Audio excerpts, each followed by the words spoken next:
Hi friends, ఎలా ఉన్నారండి? అందరూ బాగున్నారా? నేను కూడా చాలా బాగున్నాను. ఈరోజు వీడియోలో వచ్చేసి ఎల్బో హ్యాండ్స్ అనేవి పర్ఫెక్ట్ మెజర్మెంట్స్ ద్వారా ఏ విధంగా కట్ చేయాలి, అదేవిధంగా హ్యాండ్ భాగాన్ని కట్ చేసేటప్పుడు జాయింట్ భాగం అనేది ఒకే వైపు వచ్చే విధంగా ఎలా కట్ చేయాలో తెలుసుకుందాము. ఇక్కడ చూడండి, మనం బ్లౌజ్ యొక్క ఈ కింద బ్యాక్ పార్ట్ భాగాన్ని కటింగ్ అనేది చేసాం. ఇక్కడ మనం బ్యాక్ పార్ట్ భాగాన్ని కట్ చేసాం కదా, తర్వాత మనం ఏంటంటే ఫ్రంట్ భాగాన్ని కట్ చేయొద్దు.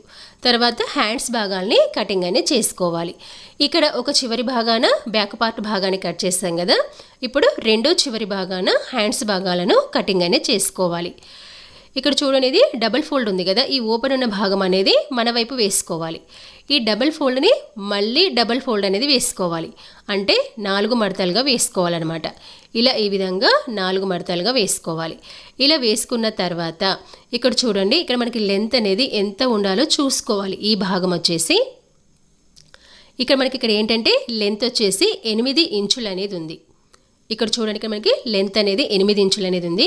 ఇది మనకి ఎంత ఉండాలో తెలుసుకోవాలి అంటే ఈ బ్లౌజ్ యొక్క సైజ్ అనేది తెలుసుకోవాలి.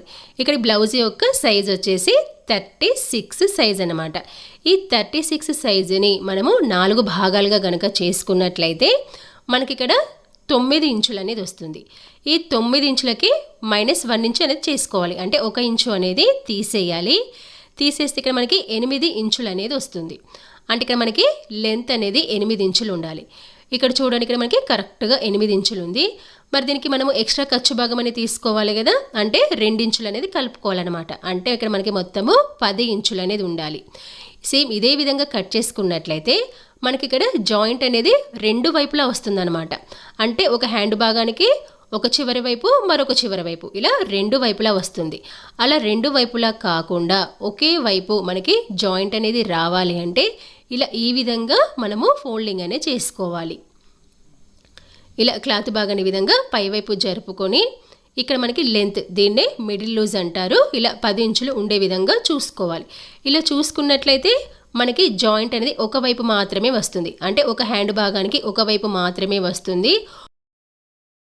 ఒకవేళ ఈ హ్యాండ్ భాగానికి ప్రింట్ భాగం కానీ లేదా బార్డర్ భాగం కానీ ఉన్నట్లయితే దానివల్ల మనకి డిజైన్ అనేది దెబ్బతింటుంది అని అనుకున్నట్లయితే మీరు జాయింట్ అనేది 2 వైపులా వచ్చే విధంగా చూసుకోవాలి. ఇక్కడ క్లాత్ వచ్చేసి ప్లెయిన్ క్లాతే కాబట్టి ఇలా ఒకవైపు వచ్చే విధంగా మాత్రమే చూసుకుంటున్నాను. మీకు ఇక్కడ ప్రింట్ కానీ డిజైన్ కానీ కొంచెం మారుతుంది అనుకుంటే మాత్రము 2 వైపులా వచ్చే విధంగా చూసుకోండి.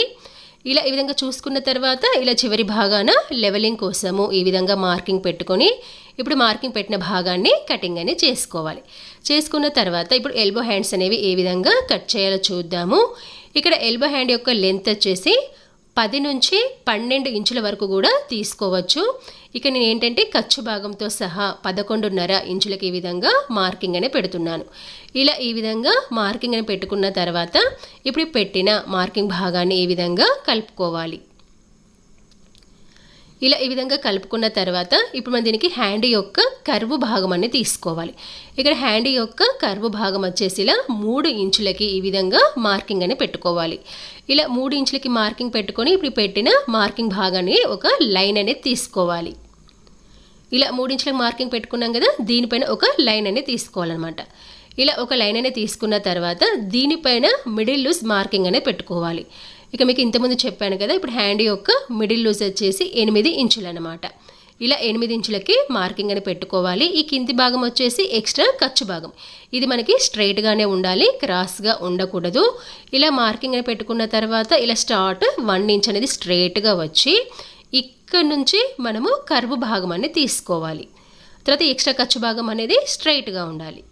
తర్వాత హ్యాండ్ యొక్క లూజ్ భాగం అనేది తీసుకోవాలి. ఇక్కడ హ్యాండ్ యొక్క లూజ్ భాగం వచ్చేసి 5 ఇంచులు. ఇలా 5 ఇంచులకి ఈ విధంగా మార్కింగ్ అని పెట్టుకోవాలి. పెట్టుకొని ఎక్స్ట్రా ఖర్చు భాగం వచ్చేసి 2 ఇంచులు తీసుకోవాలి.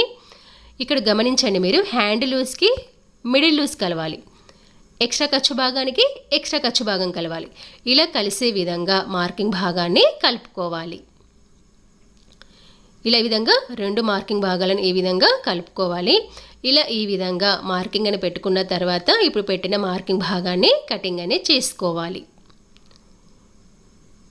మీకు గనక ఈ వీడియోలో ఏమైనా సందేహాలు ఉంటే నాకు కామెంట్స్ రూపంలో తెలియజేయండి. నేను వాటికి ఖచ్చితంగా రిప్లై అనేది ఇస్తాను. ఇలా ఈ విధంగా కటింగ్ అనేది చేసుకున్నాం కదా. ఇలా కట్ చేసుకున్న తర్వాత ఇప్పుడు మనం దీనికి జాయింట్ భాగాన్ని వేసుకోవాలి. ఇక్కడ చూడండి, ఇలా ఈ విధంగా చూసుకున్న తర్వాత స్ట్రైట్గా ఉన్న క్లాత్ భాగాన్ని తీసుకోవాలి. తీసుకొని ఒక ఖర్చు లెవెల్లో ఎక్స్ట్రా క్లాత్ అనేది ఉంచుకోవాలి. అంటే మనం 2 క్లాతుల్ని కలిపి జాయింట్ అనేది చేస్తాం కాబట్టి ఒక ఖర్చు లెవెల్లో ఎక్స్ట్రా క్లాత్ అనేది ఉంచుకోవాలన్నమాట. ఇలా ఈ విధంగా స్ట్రైట్ క్లాత్ని తీసుకొని ఇలా ఈ విధంగా చూసుకోవాలన్నమాట. ఒక ఖర్చు లెవెల్లో క్లాత్ భాగాన్ని ఎక్స్ట్రా ఉంచుకొని ఇప్పుడు దీని చుట్టూ మార్కింగ్ అనేది పెట్టుకోవాలి. దీని చుట్టూ మార్కింగ్ పెట్టుకొని ఇప్పుడు ఈ మార్కింగ్ పెట్టిన భాగాన్ని కటింగ్ అనేది చేసుకోవాలి. మీకు గనక ఈ వీడియో నచ్చినట్లయితే ఖచ్చితంగా లైక్ అనేది చేయండి. మీరు ఇలా లైక్ అనేది చేయడం వల్ల నా వీడియో మరికొంతమందికి రీచ్ అవుతుంది. అంటే నన్ను కొంచెం సపోర్ట్ అనేది చేసినట్టుగా ఉంటుంది. ఇలా ఇక్కడ ఏంటంటే ఒకవైపు జాయింట్ అనేది మనం వేసుకోవడం వల్ల మనకి స్టిచ్చింగ్ కూడా ఈజీగా ఉంటుంది. ఒకవేళ మీ ప్రింట్ కానీ డిజైన్ కానీ దెబ్బతింటుంది అనుకుంటే కనుక 2 వైపులా జాయింట్ అనేది వేసుకోవచ్చు. మనకి ఇక్కడ ఏంటంటే 2 వైపులా జాయింట్ చేసుకోవడం వల్ల మనకి బ్లౌజ్ అనేది నీట్గా కనపడదు. తర్వాత ఇక్కడ మనకి స్టిచ్చింగ్ టైం కూడా ఎక్కువ పడుతుంది అన్నమాట. ఇక్కడ చూడండి, ఇలా ఈ విధంగా మనము జాయింట్ భాగాన్ని వేసుకోవాలి.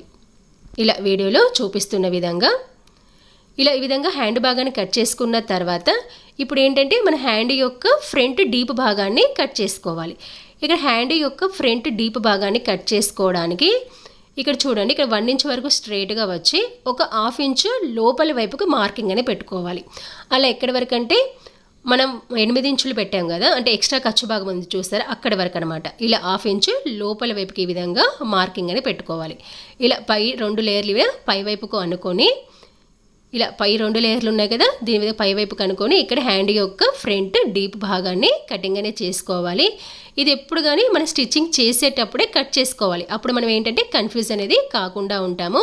ఇక్కడ మార్కింగ్ మాత్రమే పెట్టాను, కటింగ్ చేయట్లేదు. స్టిచ్చింగ్ చేసేటప్పుడు మాత్రమే కటింగ్ అనేది చేస్తాను.